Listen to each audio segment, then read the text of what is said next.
hello friends माबोरै दं नोंथांमोननो मोनसे गोदान भिडिअ लाना फैलायबाय भिडिअआ जाबाय BTC आव मोनसे गोदान साख्रि ओंखारदों बे जादों एग्रिकालचार डिपार्टमेन्टनि साख्रिनिफ्राय गासै टोटल पस्टआ 64 बे 64 नि गेजेरावनो आलदा आलदा बाहागो राननाय दं आरो भिडिअखौ जोबजासे नायलां लोगोफोर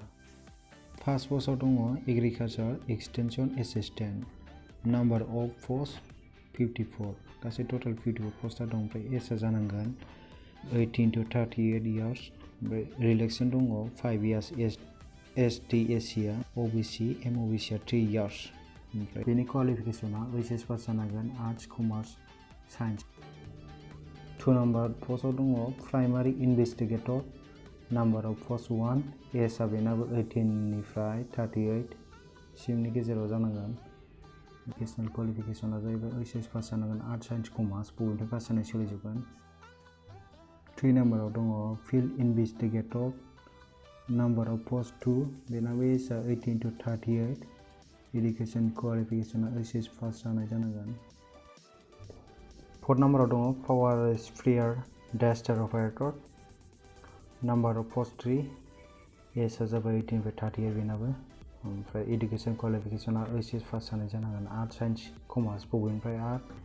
बेजों लोगोसे नांगोन certificate diploma in industrial training 5 नम्बराव दङ जुनियर एसिस्टेन्ट एजआ 80 to 30 बेनाबो एडुकेशना HS पास जागोन बेजों लोगोसे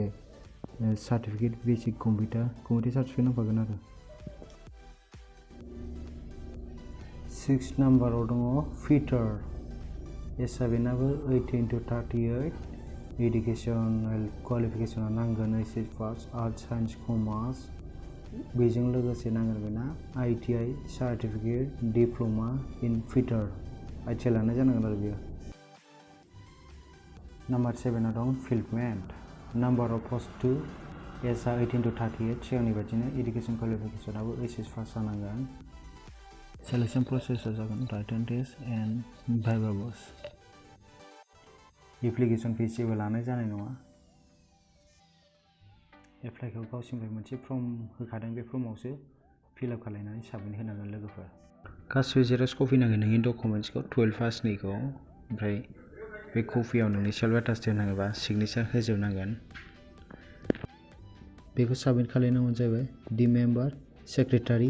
central selection board CSP Kokrajhar BTC Assam pin number 783370 बिनि लास्ट डेटआ 4 डिसेम्बर 2019 लोगोफोर भिडिअखौ मोजां मोनदोंबा लाइक कमेन्ट शेयार आरो साबस्क्राइब खालामनानै हो आरो नोंथांनि लोगोफोरनोबो शेयार खालामना हो जाहाथे बयबो बे साख्रिखौ मोनथियो एबा एप्लाइ खालामनो हायो गोजोन्थों